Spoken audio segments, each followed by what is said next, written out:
What's up guys, I'm Jack here with SD Wheel. We're in the warehouse today and odds are if you're watching this, you put in an order with us. So first off, I want to say thank you. And now we're going to be showing you the process that takes place when you put in an order. So let's get right into it. We stock a lot of wheels, but because there are so many combinations, we can't possibly stock every wheel and tire that people order. In that case, we work hard with the manufacturer to get your order to us as quickly as we can. This process usually takes anywhere from 1 to 5 business days. Once we have the wheels and tires, we start pulling your order right away.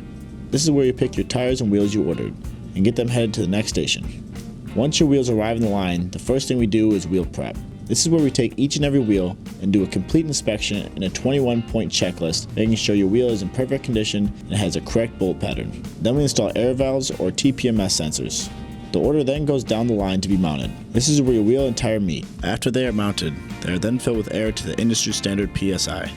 We then roll them over to our state-of-the-art 3D laser balancers, where we use quality stick-on weights or balancing beads, depending on what you chose.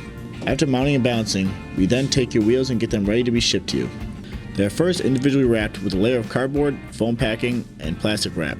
This is to ensure your wheels get to you looking brand new without any scratches or abrasions. We then stack them, band together, and wrap again tightly to prevent any damage in transit. This is then loaded onto our trucks, and you can track them while it's en route to you. So after all that, we then call you 1 day in advance to schedule a pickup date. This is when you personally have time to inspect your wheels and make sure they're in perfect condition. After that, they're all yours. So thanks for tuning in. This is Jack with SD Wheel. And don't forget, for all your wheels, tires, and lift kit needs, shop SDWheel.com. Peace.